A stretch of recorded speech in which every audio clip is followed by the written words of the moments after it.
Bismillahirrahmanirrahim. Alhamdulillahirrabbilalamin. Wa bihi nasta'in wa ala umuri dunya waddin. Wassalatu wassalamu ala asyrofil anbiya wa mursalin wa ala alihi wa sahbihi ajma'in amma. Saya Hafsan Hamidah dari Prodi Ilmu Al-Quran dan Tafsir ingin memenuhi tugas akhir semester pada mata kuliah Ilmu Rosem Usmani yang diampu oleh Dr. Kiai Haji Ahmad Alim LCMA. Di sini ada 8 judul yang ingin saya bahas. Yang pertama itu adanya pengantar ilmu Rosem Usmani, yang kedua metode Rosem Usmani, yang ketiga hadfu alif, yang keempat ada hafzu alif bagian kedua, kemudian ada maktu dan mausul, kemudian ada hamzah qata, hamzah wasl, dan tata cara penulisan ta, kemudian ada qaidah dhabt, dan yang terakhir ada perbedaan mushaf Indonesia dan Madinah. Judul yang pertama yaitu pengantar ilmu Rosem Usmani. Pengertian Rosem Usmani secara bahasa artinya ialah ejaan atau teknik penulisan.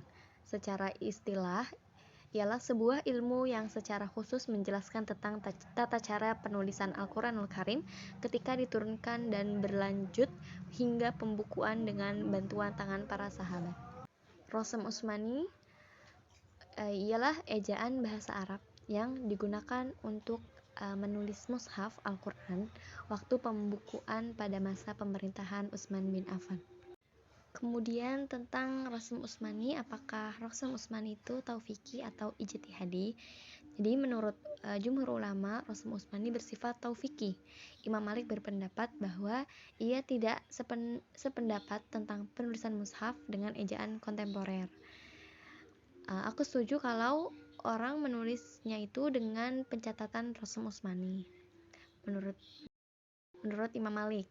Kemudian menurut Ibnu Khaldun dan Al-Baghilani berpendapat bahwa Rosem Usmani itu ijtihadi dan beranggapan boleh menulis Al-Quran dengan dan pendapat yang ketiga menurut Imam Al-Aidh Ibn Abdissalam dan Az-Zarkashi berpendapat bahwa Rosem Usmani itu tidak taufiqi dan juga tidak ijtihadi, beranggapan boleh menulis mushaf dengan Rosem Imla'i, ejaan yang secara umum telah ada. Kemudian pembahasan kedua yaitu metode Rosem Usmani, yaitu adanya kaidah badal. Badal artinya mengganti suatu huruf dengan huruf yang lainnya. Yang pertama itu ada menggantikan huruf alif dengan huruf wawu. Contohnya pada kata as-solawah menjadi as-solah, kemudian az-zakawah menjadi az-zakah. Di sana terdapat huruf wawu yang digantikan menjadi alif. Kemudian pada kata az-zakah, az-zakawah juga, jadi wawunya juga diganti menjadi huruf alif, mengganti tak marbutoh dengan tak maftuhah. Contohnya seperti kata imro'at yang diganti menjadi imro'ah, terus rahmat menjadi rahmah, jadi tak marbutohnya itu diganti menjadi tak maftuhah. Selanjutnya ada kaidah perbedaan qiraat. Jadi jika ada perbedaan qiraat Al-Quran dalam membaca sebuah kata, maka kata itu ditulis dengan qiraat yang lebih banyak digunakan, yaitu pada kalimat Maliki Yaumiddin, yang dimana maknya itu ditulis pendek ya, dan qiraat ini juga banyak digunakan gitu, daripada ma yang panjang. Kemudian ada kaidah fasal dan wasal. Jadi fasal itu artinya ialah memisahkan, dan wasal itu artinya menggabungkan, yaitu menggabungkan dua kata yang terpisah sehingga bersambung seakan merupakan satu kata. Contohnya seperti anma menjadi amma, dan kullama, yang dimana kul dan ma menjadi kullama. Kemudian pembahasan yang ketiga yaitu hafdzul alif. Hadzul alif itu ialah menghapus alif. Jadi ada 4 syarat di sana. Yang pertama itu baina lama ini, yaitu alif jatuh di antara dua lam. Contohnya, contoh pertama yaitu dilalun. Jadi di sana ada dua harfu lam gitu ya. Kemudian ada alif. Nah, di sana alifnya bisa dihapus. Jadinya dilalun dipakai menjadi alif berdiri gitu. Kemudian sama seperti pada kalimat halalun. Jadi alifnya di sana juga bisa dihapus. Jadi halalun yang memakai fathah berdiri. Kemudian yang kedua ada al-musanna. Jadi al-musanna ini maksudnya yaitu alif musanna yang menunjukkan kata dua gitu, jumlah dua. Contohnya ada lasahironi. Di sana ada alif, kemudian bisa dihapus menjadi lasahironi, memakai alif yang memakai fathah yang berdiri.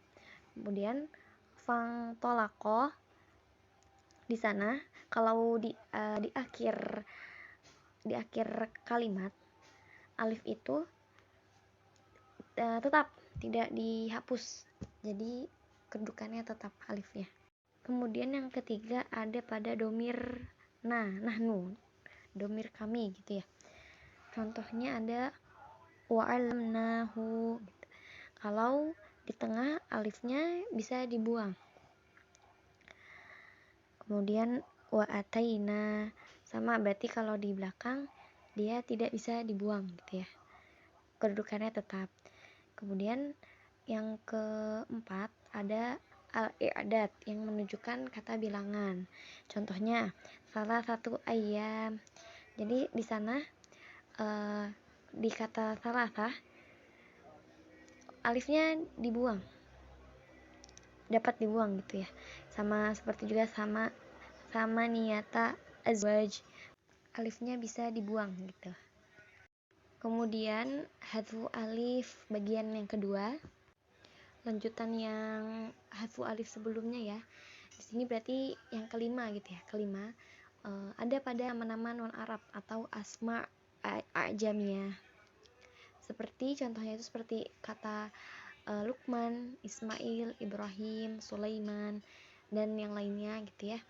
Itu merupakan nama ajam.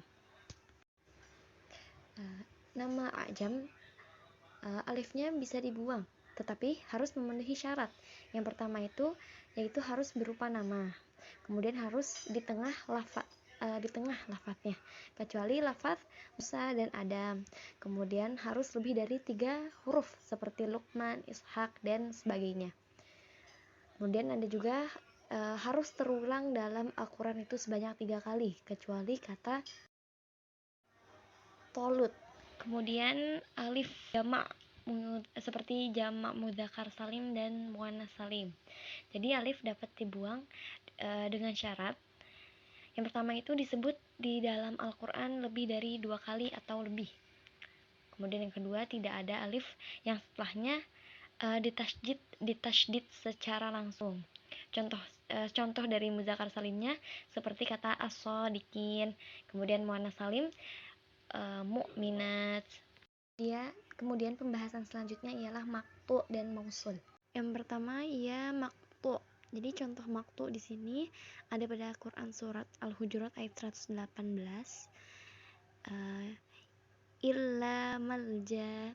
Jadi di sana pada tulisan an dan la itu ditulis berpisah gitu ya, dipisah. Maka disebut dengan maqtu. Jadi in la-nya itu tuh ada dipisah gitu kan, tapi bacanya tetap illa gitu ya, illa malja. Kemudian ada pun contoh lainnya Quran surat Hud ayat 36 ada alla ta'budu illallah. Jadi di sana juga ada penulisan an dan la itu tuh dipisah, an la, tapi kan dibacanya juga Allah, jadi masuk kepada maqtu. Kemudian mausul. Contoh mausul yang diambil di sini yaitu surat Al-An'am ayat 143. Di sana pada penulisan amma nunnya dihilangkan, langsung dimasukkan ke mimnya dengan tasydid, maka semuanya amma. Jadi itu masuknya kepada mausul. Kemudian pembahasan selanjutnya yaitu hamzah qata, hamzah wasal, dan tata cara penulisan ta. Hamzah qata. Jadi di sini diambil contoh dari Quran surat At-Taubah ayat 118. Di sana ada alla malja'a minallah. Jadi di sana hamzahnya ini dibaca di kata annya. Alla malja'a. Di sana juga malja'a di tengahnya juga dibaca. Jadi depan, tengah, dan akhir gitu ya. Semuanya dibaca. Sama halnya contoh selanjutnya pada surat Hud ya, ayat 14, wa alla ilaha illallah. Di sana juga terdapat hamzah qata dan yang lainnya gitu ya. Terus juga ada terdapat khilaf pada surat Al-Anbiya ayat 31 dan pada surah Ar-Ra'd ayat 40 pada lafaz wa imma. Di sana immanya itu hamzah qata dan sisanya semuanya wasal. Kemudian selanjutnya pada penulisan huruf ta. Pada kata imro'ah, ketika menunjukkan sendiri maka taknya itu ditulis menggunakan ta marbutoh. Kalau tak tersebut disandingkan dengan kata lain seperti suami atau keluarga, maka taknya itu memakai mabsutoh. Contohnya pada Quran surat Yunus ayat 30 ada kata imro'atul aziz. Di sana taknya itu tak mabsutoh. Contoh lainnya juga imro'ata fir'aun. Di sana juga taknya memakai ta mabsutoh. Kemudian pembahasan selanjutnya yaitu qawaid dobat. Pendahuluannya yaitu adanya penulisan mushaf dilakukan pada zaman Utsman bin Affan yang didasari pada wahyu, bukan karena rekayasa. Kemudian mushaf yang ditulis mencakup atas semua qiraat sab'ah. Dan juga mushaf pada zaman Utsman itu dikirim ke berbagai tempat ya. Ada ke Basrah, Kufah, Syam, Hijaz, dan Madinah. Jadi setiap mushaf itu disertai dengan guru yang mengajarkan cara membacanya. Kemudian juga ada yang khusus dipegang oleh Utsman dan beliau khatam dalam satu sholatnya.